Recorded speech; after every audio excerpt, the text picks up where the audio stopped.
One of Beau's lawyers sent a letter to Donald Trump about a week and a half ago regarding a possible deposition of Trump or a possible appearance as a witness during Beau's court-martial. Dear Mr. Trump, I request to interview you as soon as possible, etc. Trump's been doing this bit about Beau on the campaign trail. I've watched video of it. It's about how crappy the trade was, how Beau's a traitor, how these Taliban terrorists are back in the fight, about how in the old days we shot people like Beau on the battlefield. Then he sometimes does this stupid rat-a-tat thing with his fingers. None of what Trump says about Beau is true, not in the way Trump implies.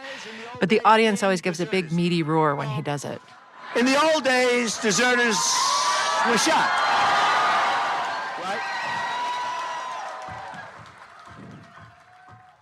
Ever since I've been reporting this story, when I've asked people on all sides of this thing, what bothers them the most about Beau's case, they'll say, I wish it hadn't gotten so political. Sucks that it got so political. And usually I just nod like, yeah, politics. This trade for Beau is just one more thing for Democrats and Republicans to yell at each other about. But then when I really looked at it, I was like, wait a minute. Was it inevitable that it got this combative? Because maybe it could have gone another way.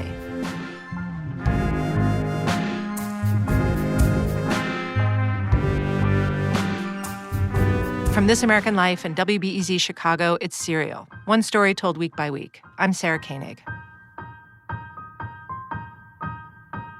The day of the trade, President Obama makes this big announcement. He's flanked by Bob and Janie Bergdahl. He hugs them, kisses them. And even though the president never called Beau a hero, the heft of announcing it at the White House, in the Rose Garden, the pomp of it, in front of all those cameras, it felt like the president was communicating something heroic, a triumph. Which, if you're someone who's served in the military, maybe someone who went looking for Beau, say, that message was bad enough. But then, the very next day, National Security Advisor Susan Rice went on TV. She was on one of the Sunday news shows, and the host, George Stephanopoulos, asked her about Beau. Finally, on this point, Sergeant Bergdahl, there are a lot of questions about how he originally was captured and whether or not he had deserted, had left his post. Is that going to be investigated? And if it's found that he did indeed leave his post, will he be disciplined or has already paid the price? Certainly, anybody who's been held in those conditions in captivity for 5 years has paid an extraordinary price. But that is really not the point. The point is that he's back. He's going to be safely reunited with his family. He served the United States with honor and distinction. And we'll have the opportunity eventually. Yow, honor and distinction. To a lot of military people, it was like the administration had reached out of their televisions and given them the finger right in their living rooms. And then it became this like, oh, he's a hero who served with honor and distinction and blah, blah, blah. And it really made me angry. They talked about how he served honor and distinction. That hit pretty hard. I was irate. It's just like, whoa, wait a minute. Some government officials were saying that the circumstances of Sergeant Bergdahl's capture weren't clear. And the soldiers were like, oh, the circumstances are clear. He walked away. Oh, that feels so shitty to be told, well, we don't really know the truth. That's Mark McCrory, who's in Beau's battalion. It took us, screaming into the internet to be heard. Some of the guys from Beau's former unit got in touch with each other immediately. Someone started a He's Not a Hero Facebook group. People started tweeting. One of them was Cody Full, who'd been in Beau's platoon. Cody had actually roomed with Beau back in training in Alaska. He didn't want to talk to me on the record for this story. But his tweets got the attention of a media guy named Brad Chase and of a guy named Rick Grinnell, a public relations strategist who's worked for some big-name Republicans. Chase and Grinnell worked together. And they said to Cody, do you want to go on TV? Get a wider audience for what you want to say?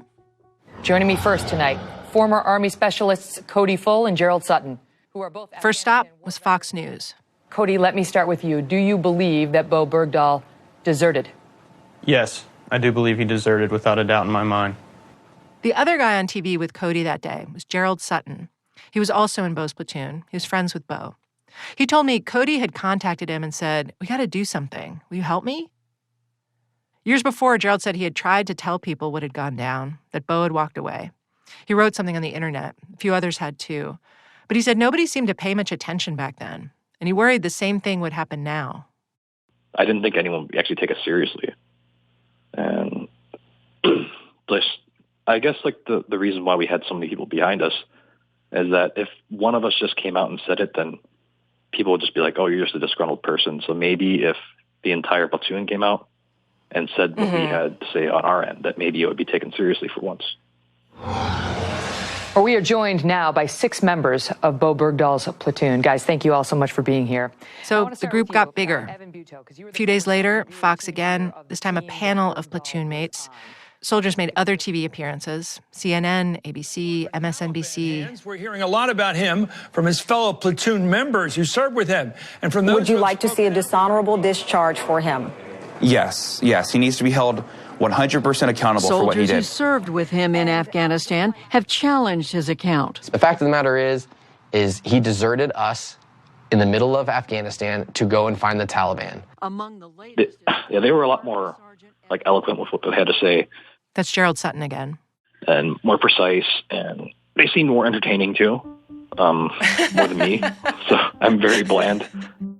Gerald didn't want to go on any more shows. He knew his limits, and he wanted to stick to the facts.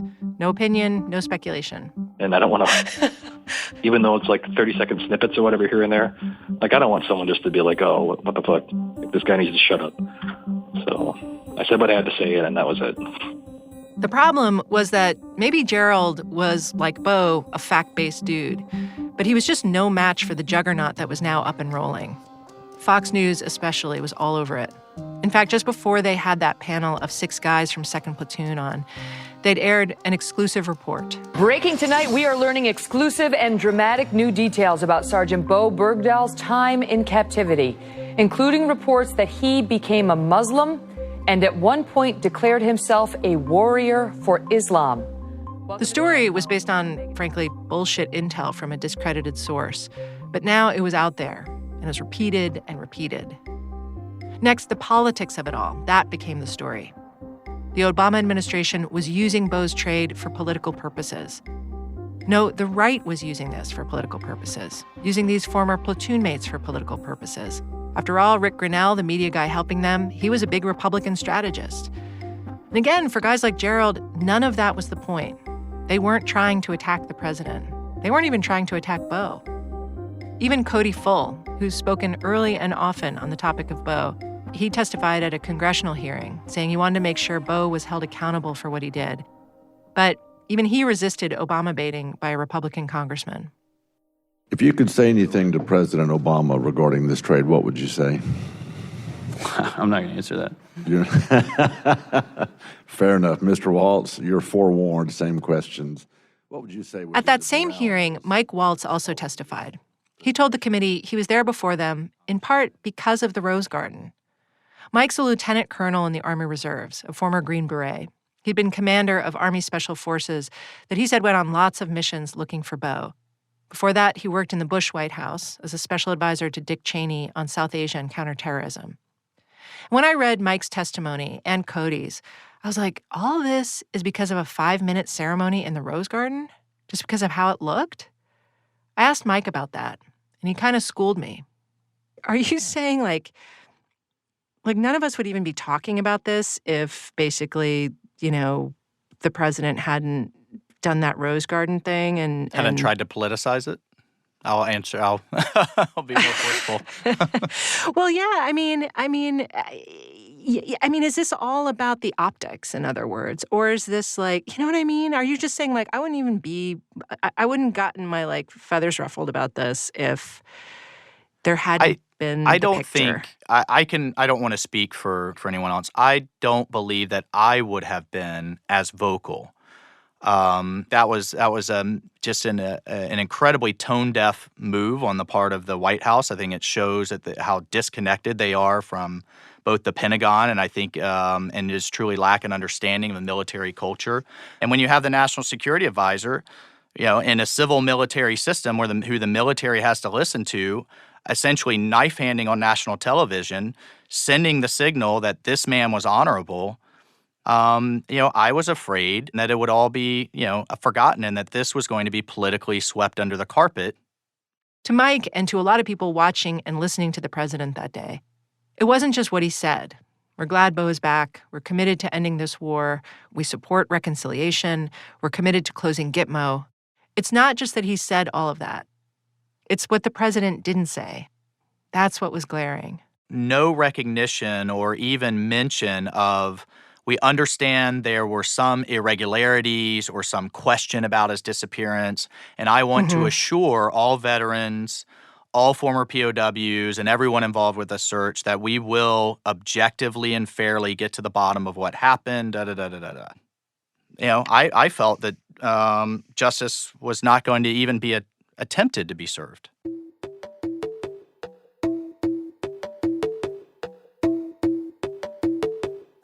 I've asked many people, lo these many months, in other parts of government, what was the White House thinking? Why'd they do it? And everyone I've asked, they're like, yeah, I don't know what happened over there that day, but I'm sure they regret it now. Well, they do regret it. Because this Rose Garden event that kicked up so much anger and resentment, evidently it was put together kind of spur of the moment. One of those things where you're like, I know, let's have a party. It'll be great. Except big, fat mistake. None of it, the president's speech, the podium, the Rose Garden, none of it was the original plan for how to announce this trade.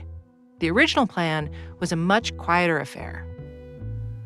No one would talk to me on tape about this, but off tape, I talked to several people who worked in the White House at the time. They all told very similar stories about what happened that day. So this is their version. Here goes. Bo's rescue operation was touch and go for several days. Remember the C-17 sitting at Guantanamo? It was high wire, the whole thing. And it all went smoothly in the end. But leading up to it, you don't know if the special operations guys, if their helicopter's going to crash or if they're going to get into a firefight. You don't know if Bo's going to get hurt or killed during the rescue. And it had to be stone secret the whole time. The Qataris had made it clear, if even a word of this gets out beforehand, the deal is off. And people in the White House thought this might be the last real chance to get Bo back. It was stressful. For much of the week before the trade, inside the White House and the national security offices, they'd been working around the clock. If I see the scene in a movie, what does it look like? Mostly, I was sleeping under my desk for 4 days up until the recovery. That's Jeff Eggers. He was a special assistant to the president for national security affairs. He's also a retired Navy SEAL. He'd deployed to Iraq. He'd worked in Afghanistan. He'd been helping coordinate Bo's recovery with the DOD and the State Department. Because it started to gain momentum that week, and it was... Are you being euphemistic? You were sleeping under your desk, or you were actually sleeping under your desk? No, I was actually sleeping under my desk. Well, actually, it was next to my desk. For 4 days? I think. That was also the week that the president made some significant announcements about troop decisions in Afghanistan, so it was actually a big week. Was the timing of that just coincidental? Those two things? Purely coincidental. President Obama had already done a more solemn Rose Garden event that week. May 27th, 2014, he announced a big drawdown of troops by the end of the year and a plan to get out of Afghanistan fully by the end of 2016. Quote, Americans have learned it is harder to end wars than it is to begin them, he said. And now, a few days later, May 31st, they'd just gotten word the operation to rescue Bo had worked. He was alive. He was safe. The national security folks and the White House press folks knew it was going to be lumpy, this news. That trading 5 Taliban was going to be controversial. That the circumstances of Bo's capture were going to be a topic. They knew. The people I talked to in the White House weren't strangers to military culture. Some of the people who worked on this exchange had been in the military, such as Jeff Eggers, or had worked closely with the military, had worked in war zones. They thought it was important that the president own the decision to make this trade and that he explained the policy behind it. So the original plan for how to announce it, release a written statement from the president. The Pentagon would also release a written statement at the same time.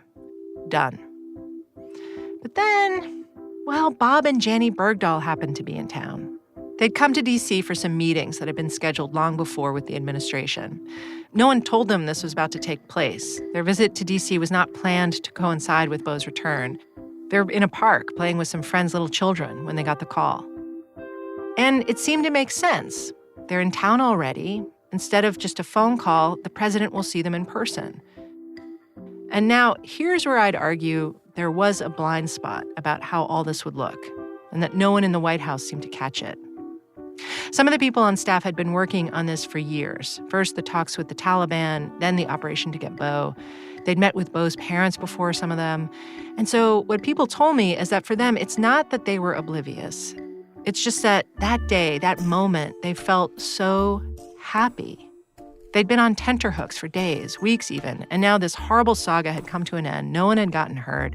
And you've got Bo's parents right there. You can see their faces. They're crying. It's affecting. Meanwhile, there are some very good reporters in Washington and at Guantanamo, as I've mentioned, and a few of them had known this was going to go down, but had held off reporting it. And so now the White House press people thought, well, we need to placate them, to please them. Because if we have the Bergdahls here with the president, and we don't let some photographers catch that scene, give them what's called camera spray, they're going to be pissed. So maybe let's arrange at least for that. Maybe a shot of the president walking and talking with the Bergdahls, for instance. And then, well, it was such a sunny day. It was such good news for once. Why not just do the whole thing in the Rose Garden? So in the space of a few hours, it went from a simple statement to a Rose Garden ceremony. And the idea of Bo's parents talking at all from the podium, much less Bob speaking some words in Pashto and Arabic, that was utterly impromptu. As for the Susan Rice thing, Ambassador Rice politely declined to talk to me for this story, but the White House people I talked to told me they cringed when she said it. They said talking to the press is not her forte. She got a little defensive, and this cliche tumbled out, honor and distinction. A few days later, Rice explained herself, saying she just meant that volunteering to serve his country in a time of war was an honorable thing to do. But by then, honor and distinction was already caught in amber. There wasn't going to be any shaking it loose.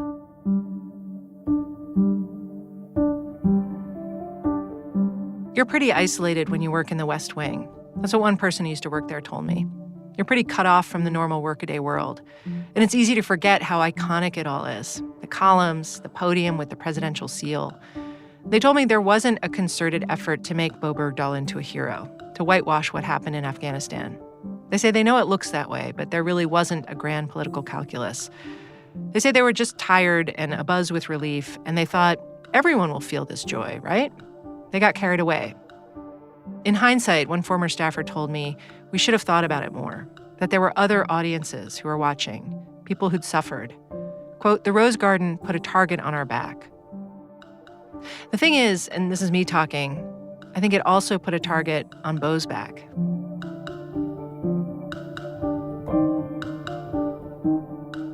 Just walk with me now, along this path from the White House, up the street a ways to Capitol Hill. I swear we won't stay there too long. But this is the next place where the politics of this trade hardened and intensified. And I get it. It's Congress. They're in a constant state of readiness to hate anything President Obama comes up with. But this time, well, first off, no one from the White House or DOD or the State Department, no one told Congress this trade was about to go down. So members heard about it on the news, basically, like everyone else. By law, the administration was supposed to notify Congress 30 days before any detainee was transferred out of Guantanamo. But this time, they didn't. And that was on purpose. The White House didn't want members to get mad and to try to stop the deal from taking place, by leaking it to the press, for instance. Why did they think Congress would get mad? Well, because the administration already knew that Congress thought it stunk, this deal. Back in 2012, when the trade was still linked to peace talks with the Taliban, and it really seemed like it might go forward, the White House had arranged some classified briefings in special rooms on Capitol Hill, where this stuff happens, apparently. And members had made themselves pretty clear at the time. Their reactions to a proposed trade of 5 Taliban guys ranged from skeptical to horrified. For instance, then-Senator Saxby Chambliss, a Republican from Georgia, at a briefing of the Senate Intelligence Committee on January of 2012, almost 2.5 years before it actually took place, talking about trading these Taliban guys for Bo. I want to state publicly as strongly as I can that we should not transfer these detainees from Guantanamo. So the administration worried, understandably, that if they brought it up again, it'd get crushed, and they might not be able to get Bo back at all. The decision was made. Don't say anything. So by 2014, a lot of people in Congress assumed the deal was dead, which was a reasonable thing to think, because that's more or less what they'd been told over the years. You can see in State Department memos in January and February of 2014, even as the administration was working to revive the deal, officials called around to certain offices on Capitol Hill to update certain members of Congress about the Bergdahl situation. And the calls ended with, quote, "We told them we would keep them updated and continue to consult before taking any action," unquote. But they didn't consult Congress because here Congress was hearing it on the news. All of that was a surprise. Just how blatant. How blatant and intentional misleading Congress was as part of this. That's Mac Thornberry, Texas Republican. At the time of the trade, he was a member of the House Armed Services Committee, known as HASC. Now he's the chairman. HASC oversees the Department of Defense. And HASC staffers on the Republican side told me that that relationship with DOD has traditionally been pretty solid. It's cooperative, straightforward. Now they realized DOD had been the lead on hammering out this final Bergdahl deal and had told them nothing. For instance, just 3.5 months before the trade happened, the Washington Post published a story quoting unnamed sources. It talked about the 5 Taliban going to Doha. It was pretty detailed. And so some HASC staff, they say they asked the DOD about it. Hey, is there anything to this? And they say they were told, nope. It's possible, probable, actually, that the person they called wasn't lying. They just weren't in the know. Meanwhile, emails are zinging among all these other government officials who are in the know. Quote, "Who's leaking this very accurate info? These leaks are killing us. We need to talk about getting control back." Tony Blinken at the White House sent one around about his dismay and disgust over the leak, since it could derail the deal. Quote, "Simply put, whoever is responsible should look him or herself in the mirror and ask, by what right did I jeopardize the life of a fellow American?" Here's Thornberry again. We had specific questions, are these press reports right? They denied it. In looking back, now we know that in some instances, they were too cute by half by saying, well, we're not in negotiations today, when the guy was about to get on a plane and go to the Mideast to have negotiations tomorrow. What he's talking about is a congressional hearing in late April, just a month before the trade. A State Department official was asked about efforts to recover Bo, and he gives this kind of cryptic update. He says that agencies across the government were striving in the most, quote, energetic and creative ways we can devise, unquote, to secure Bo's release. Unfortunately, the Taliban broke off direct contact with us in January of 2012. We would very much like to return to direct contact with them, and if we do, at the top of our agenda will be Sergeant Bergdahl. It is certainly not the case, as was reported, that somehow the Taliban and the Haqqani network are seeking to release him, and that interagency squabbles within the United States government are preventing or delaying that. Mr. Blanc, thank you very much. I continue to be impressed. That same guy was in Doha by the next day for a meeting about the Bergdahl trade. So yeah, the administration wasn't exactly forthcoming with Congress. On the other hand, it was an open hearing, and he's talking about a deal so fragile still. He doesn't know if it's going to fall apart like the others before it.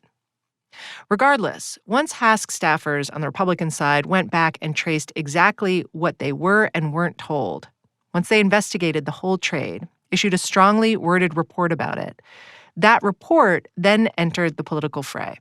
Democrats called it an expression of shrill demagoguery, accused the Republicans of using the trade to push their national security agenda. Republicans accused Democrats of exactly the same thing. I talked to some HASC staffers, again, on the Republican side, about this whole thing, and they sounded to me surprisingly, genuinely upset by what had happened to their once collegial relationship with DOD. If that's going to be the relationship going forward, then there is nothing. What can we rely upon that they are telling us about any given issue? Like, you just feel like you don't trust those guys anymore. Yes. Is this a biggie? Like, is this the biggie that you've seen where you're just like, I cannot believe how this went down? Or is this just like, oh my God, there's like, this happens like 3 times a year on different things? We view this as unprecedented. This staffer said, we're not just foot stomping here that you guys didn't tell us. It's actually a profound concern about national security risk and the risk to our, in particular, not exclusively, but in particular, our forces deployed overseas and in Afghanistan. And so we're worried. She's talking about the Taliban 5. They felt like the president and the DOD had done an end run around the approval process for Gitmo transfers. And so, who are these 5 Taliban guys anyway? How can we trust you that they're safe to release? That they won't rejoin the battle? Who signed off on this? This part of the fight over Bo's trade, I just want to talk about it for a minute because it mirrors a deeper, bare-knuckled fight over Guantanamo. The president wants to close Guantanamo. Most Republicans in Congress, even though President Bush wanted to close it too, they've opposed the idea since Obama took office. And one of the arguments they make is that some of the prisoners we've released from Gitmo have rejoined the fight. And that's true. Most haven't, but some have. So it's a fair question, right? What about these 5 Taliban guys? Were they safe to release from Guantanamo? There's probably nobody, including the military, who knows the ins and outs of Gitmo better than Carol Rosenberg from the Miami Herald. I've actually asked military people questions about Guantanamo, and they've referred me to Carol Rosenberg. Carol explained that these 5 guys were what's known down there as forever prisoners. They hadn't been cleared for release, and they hadn't been and wouldn't be charged with crimes. But they also weren't going through the administration's new review process, an interagency board meant to assess each detainee who was still down there and figure out whether they could be cleared for transfer or should still be held. By all accounts, this review process is a much more rigorous and more rational look at the intelligence than has been done in the past. But again, these 5 guys weren't on the list for review. Here's Carol. 3 of these guys got there on the first day. You would have thought that they'd get the first reviews. But they didn't. And I'm watching through the years, why aren't they reviewing these guys? Why aren't they reviewing these guys? I mean, I started asking questions really early. Why aren't these guys being... Because my thought was, we know that they're trying to trade. Wouldn't you think they're trying to push them through the board to get them in position? And then they're not. They're not. And I'm like, I wonder if they think that the intelligence people won't clear them. Right. Got it? Right. If you have it on paper. Then it would look even worse for the president, right? Yeah. Imagine if they'd been rejected for release by the board, and the U.S. had traded them anyway. Since there wasn't a review, we don't have, in any public way at least, a recent intelligent assessment on these 5 guys. However, I talked to someone who should know. That guy Nathan, not his real name. You heard him back in episode 5. He's the guy who was close to the recovery effort for Bo and had worked with Bo's parents. Nathan is not a lefty. He's former military, and he was an intel analyst at Gitmo. His specialty was Afghanistan-Pakistan. He did 2 stints at Guantanamo for a total of 3 years, ending in 2013. So he knew all about these Taliban guys. His office at Gitmo was a stone's throw from where they were being held. Nathan readily admits that he's biased, insofar as he wanted Bo to come home, and he was working toward that very goal. But he was not happy about this trade. He doesn't hate it like a lot of his peers in the analyst world. He just wishes it hadn't come to that. But the only option left for the president was this Gitmo option. There wasn't the political will to do anything else. But he also thinks these 5 guys, they were okay to release. They're being watched closely in Qatar. They're high profile, so they can't hide. Everyone knows who they are and what they look like. Nathan says there's just not much they'd be able to pull off, even if they wanted to. Their value to the Taliban in Afghanistan, he said, is pretty much limited to a rallying cry. Yeah, I was very familiar with them, and honestly, I didn't feel that it was that big of a danger to release them. I really didn't. No. Even the sort of guys, Nouri and Fazl, who were the kind of biggest fish, it seems like. Yeah, definitely. They're not going to be trouble. Like if they're ending up being trouble, it's because we let them be trouble because we dropped the ball on keeping an eye on them. Or do you feel like you guys had cleared, or I know it's not your job to clear someone for release, but had recommended release or had seen people released who were on par with these guys?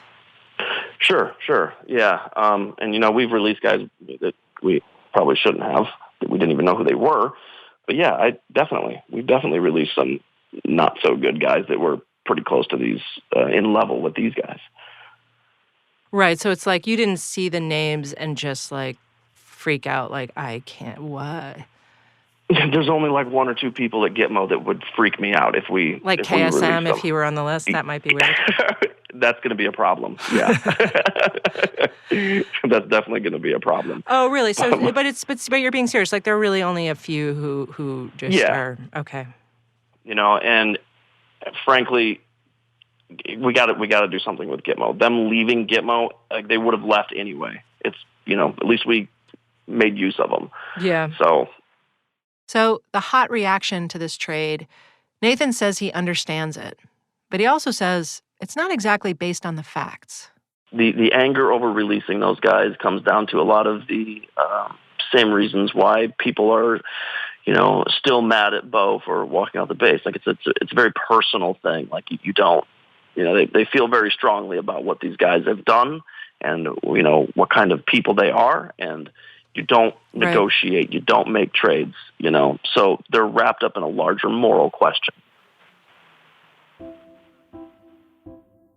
So Obama released these 5 guys. Congress didn't like it. And to be clear, Congress doesn't get a vote on individual Gitmo transfers like this. They're just supposed to be notified. Right after the trade, the White House explained that the Secretary of Defense had followed all the requirements for the detainee transfers, that the 30-day notice could have endangered Bo's life, and that they believed the president had the constitutional authority to make this decision. But it was agreed all around, Republicans and Democrats. The administration had pulled a fast one by not giving the 30-day notice. And the Government Accountability Office, which is nonpartisan, found that the DOD broke the law by doing the transfer the way it did. Which, that happens sometimes. President Obama is definitely not the first to claim executive power in order to make a move like this. But when a president does that, a rankled Congress tends to push back with whatever power it has. In this case, one way to do that, Gitmo legislation. And so here's a fairly tangible effect of the trade for Bo. There's this massive annual defense bill that's put together by the House and Senate Armed Services Committees. And tucked inside it for the past 5 years is language specifying what the Secretary of Defense has to do before he can sign off on any foreign transfers of Gitmo detainees. After the Bergdahl trade, Republicans decided to change that language to make it harder to transfer anyone. Adam Smith, a Democrat from Washington State, was one of 4 lawmakers trying to come to final agreement on that bill last year. I talked to him over the summer when he was still in the thick of arguing with Republicans over the harsher transfer language. Smith has been a big proponent of shutting down Gitmo. He and I were both on the phone when I asked him about it, both of us traveling in cars, actually, so the tape isn't great.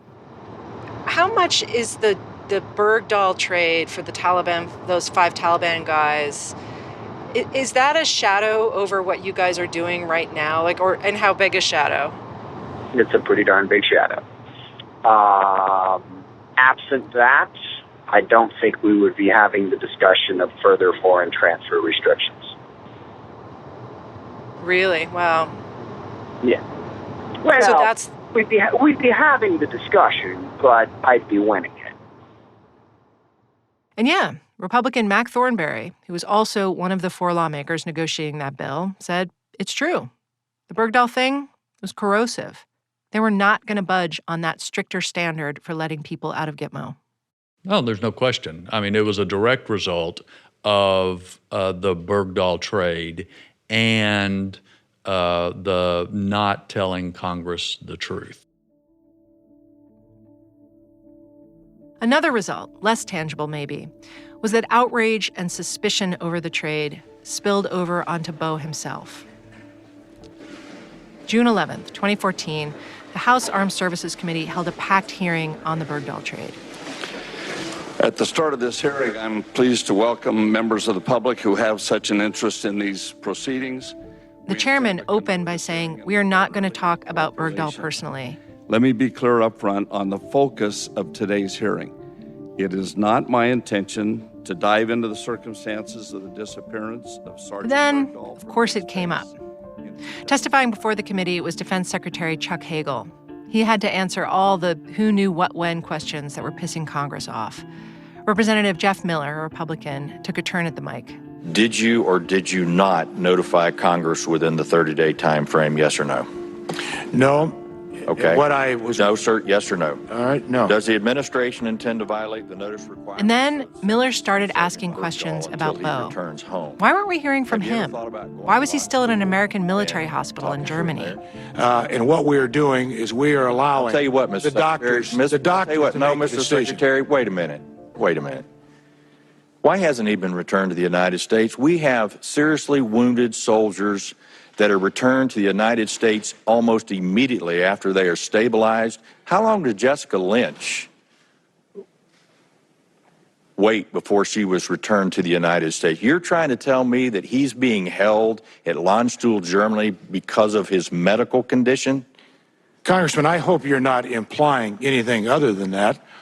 The fact I'm just asking the question, Mr. Secretary. I'm going to give an answer to, and I don't like the implication of the question. Answer it. The implication, I think, was that maybe something fishy was going on with Bo, something embarrassing to the Army, that maybe this Bergdahl fellow, an American soldier whom we had just brought home at enormous cost, had walked off to join the Taliban, and now they were hiding him away in Germany. Hagel fended all of this off. This isn't just about a physical situation, Congressman. This guy was held for almost 5 years in God knows what kind of conditions. We do know some of the conditions from our intelligence community, not from, by the way, Bergdahl. This is not just about can he get on his feet and walk and get to a plane. So you're telling me he cannot be questioned because of his condition? I'm telling you is that the medical professionals, that we rely on their judgment for his health. So what was going on in Germany? At an army hospital in Landstuhl, Bo was undergoing this really pretty profound transition. The official word for it is reintegration. At first, as you can imagine, every single thing is weird for him. He can't talk, really. He's blinking and squinting. For 5 years, he'd had only a few things: a bowl, a blanket, a water bottle. He says his mind had adapted to the simplicity of that. And now all of a sudden, there are all these people. He's got to interact with them. There's all this stuff around, furniture he's not used to. For instance, one of the first things that happens is they bring him into this room, and there are chairs and a sofa, and they tell him, wherever you want to sit down is fine. You know, I heard the word sit, so basically I just sat because that's what I was used to doing. Squatted down and then plopped down in the Indian cross-legged style onto the floor. Yeah. And so all these commanders, they follow suit. Everybody was sitting down on the floor, and we're talking like captains. We're talking like, I think there's like a general there, or there's a colonel or something. Now that I think about it, it's kind of funny. For the SEER community, that's the military's survival, evasion, resistance, and escape training. For them, this moment, getting back a POW who'd been held for that long, alone, and survived, it was huge. It hadn't happened since Vietnam. The military had been practicing for Bo's return for months, for years, really. They'd cleared out 2 entire wings of Landstuhl for him. In one wing would be Bo and a few SEER folks. In the other wing, all the intel, the administrative people, the commanders, computers. Bo is interacting with just a small team. But everyone involved was so overexcited, I guess. All these commanders and psychs who are supposed to take over when Bo gets to San Antonio, they all showed up in Germany. And then they just hang out, sit around in the hospital wing with nothing to do. Apparently, one psychologist from Europe arrived on his own dime, offering his services. They sent the poor guy away. One person who was on the Germany team told me that all these people, it was like they wanted to behold Bo, to meet him, like they wanted to touch the stone. I've spoken to several people who were involved with Bo's reintegration and debriefing, and they told me it was all planned down to the smallest detail. How to walk Bo from the plane to the bus that would take him to the hospital. How to speak to him. They'd explain exactly how the day was going to go. Food will come at 10. There's a strategic debriefing at 1. Is that okay? If it's not okay, we don't have to do it. You want your food at 11? That's okay, too. They're trying to remove the helpless feeling by giving me complete control over everything, asking me everything. Even if they were going to move a sock off the bed, they'd ask me if it was okay to move the sock off the bed. And they asked him, are you comfortable sleeping in the bed? Bo couldn't really talk yet, but he had to let them know, he was not comfortable sleeping on the bed. His body was in pain, especially the spots that had been in contact with the floor for so long. But somehow he couldn't deal with the softness of the bed either.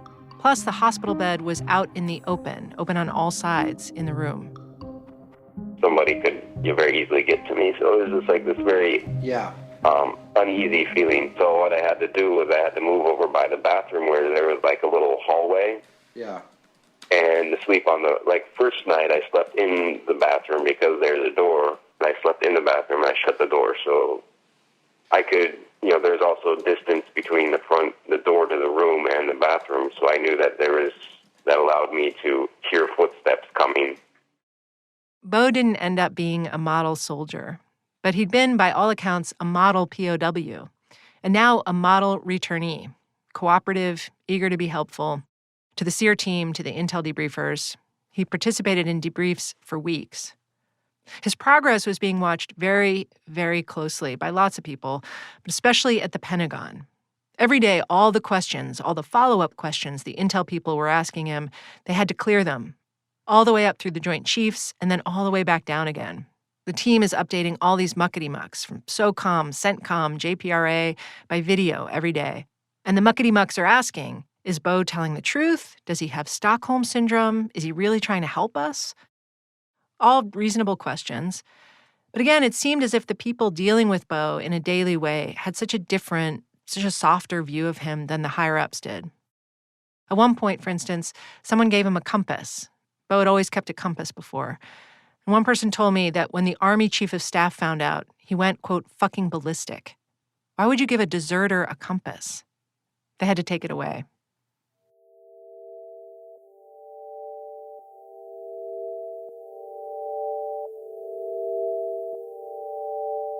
About a week and a half after Bo came to Germany, at the same time that members of Congress made it clear, publicly, in that hearing with Chuck Hagel, that they're also watching this process very closely. Wait a minute.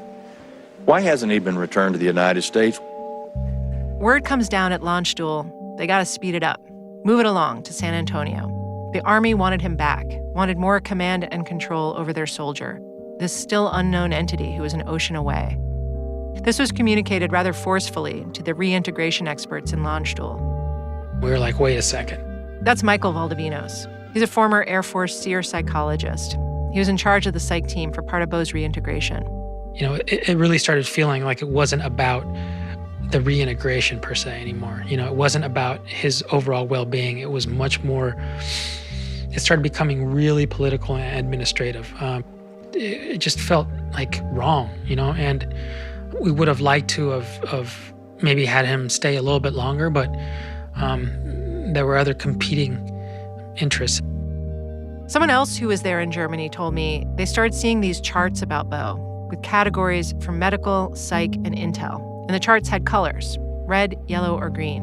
Green meant cleared. And they got the picture. They had to show progress. They were supposed to set specific goals for Bo, such as, is Bergdahl able to deal with negative media attention? And every day at 4 o'clock, they'd need to brief the commanders to report whether they were meeting their targets. And every day, more and more green boxes turned up on the charts. Of course, part of bringing Bo back to the modern world was letting him know, gently, that he'd become popular. Valdovinos has been in contact with Bo recently. They've talked about this. He didn't know that he was on TV. He didn't know that this was that he was the subject of national interest. He didn't know that his parents had met the president. God, it must be so weird to know not only does the whole country know about you, but then it's not they aren't having parades. Yeah, no, it was really hard. It was really hard because there was so much of it coming so fast, and it was all bad. Like telling somebody that, and just, how do you prepare somebody that's gone through something like he did, and then, by the way, let him know, hey, dude, you're home. You can relax now. But as soon as you walk out that door, get ready, because there's a shitstorm, and it's not going away anytime soon. Back to that congressional hearing with Chuck Hagel, one last time. Representative Jim Langevin, a Democrat, He agreed that questions about Sergeant Bergdahl's conduct should be addressed with due process at the appropriate time. But he asked Hagel, could you at least answer this one thing? But could you settle one conflicting report, at least, in terms of regarding the number of the loss of soldiers who may have been involved in searches for Sergeant Bergdahl? Hagel started by noting that any soldier who dies is a terrible loss to their family and to their country. And then he got down to business. He knew this was coming. I've personally gone back and asked that question inside the Pentagon, in the Army, in all of our reports. I have seen no evidence that directly links any American combat death to the rescue or finding or search of Sergeant Bergdahl. Hagel said it once, then right away he said it again. And I've asked the question. We've all asked the question. I have seen no evidence, no facts presented to me when I asked that question. Hagel had to know that question was the consequential heart of Beau's story. Did anyone die looking for him? And I have to think Hagel also knew that his answer would not settle this question, not by a long shot. Soldiers were talking about it. Commanders like Mike Waltz were talking about it, were testifying about it, that people did die looking for Bergdahl. That's part of what was so galling to them about the Rose Garden in the first place. Why weren't those families being recognized by the president? I asked Mike Waltz about it. Why is the Army saying the opposite then of what you're saying? Why are they saying nobody died in the search? I'm not sure who did the investigation, and I haven't seen from you or any other journalist a real dig into how the Army came to that conclusion. What did they look at? What was the basis of that statement? I don't know. I can only speak to my own experience. Okay, then. Let's find a journalist. Oh, wait. We're journalists. We put one of our staff, Whitney Dangerfield, on this question. Has there been an official investigation into whether people died looking for Beau? Is there a record of people who got injuries looking for Beau? She started with Army Public Affairs, and they told her to ask FORSCOM, U.S. Army Forces Command. A guy there pointed her to the investigation by Army Major General Kenneth Dahl. But General Dahl, he didn't look into this question of whether people died or got hurt in the search. That wasn't his mission. At a hearing on Beau's case in September, Beau's attorney asked Dahl about it, and Dahl said he'd heard a lot of discussion about it in his own interviews and just in the press, allegations one way or another, but he didn't pursue it. He said he was told, quote, "No, you don't need to do that, because Central Command is going to take care of that," unquote. Okay, interesting. So Whitney, our Whitney, went to Central Command, CENTCOM, and CENTCOM wrote back to her, quote, "There is no official report or investigation that we are aware of directed or conducted by U.S. CENTCOM. I would direct you to the U.S. Army for any records they may have," unquote. So Army to FORSCOM to CENTCOM, which sent her back to the Army, also known as Square One. Unless we're missing something, the U.S. military hasn't done an official investigation into whether any soldiers died because they were looking for Beau. Here's the other thing General Dahl said about this question when he was on the stand back in September. He said, quote, "I had asked the appointing authority, should I investigate this? Because really, this is something that, at the end of the day, is going to have to be answered. I mean, if I was a parent, I would want to know. Everybody should want to know. We really ought to close that out," unquote. Yeah, I agree. Next time on Serial.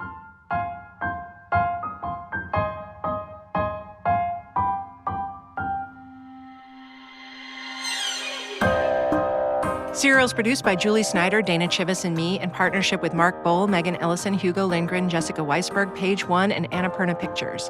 Ira Glass is our editorial advisor. Whitney Dangerfield is our digital editor. Research by Kevin Garnett, and additional research this week by Benjamin Phelan. Fact-checking by Michelle Harris. Copy editing by Anna Hitalani.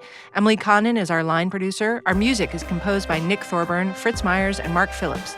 The show is mixed by Kate Walensky. Kristen Taylor is our community editor. Other Serial staff, Seth Lind, Elise Bergerson, and Kimberly Henderson. Special thanks this week to Carol Giacomo, Jeff Melman, and Rachel Hammerman. Our website is serialpodcast.org, where this week you can watch the Rose Garden video and you can look through some of the emails government officials were sending to each other in the months before Beau's recovery. Again, that's serialpodcast.org. Stay tuned for a preview of our next episode. But first, Serial is a production of This American Life and WBEZ Chicago. Coming up on the next episode of Serial. It's certain, there is no doubt in my mind, that U.S. soldiers died looking for Beau Bergdahl. And this guy says, I want to let you know we're fixing to break this story. People are going to get hurt. People are going to get killed. And I just see the first truck just explode. But what was the mission?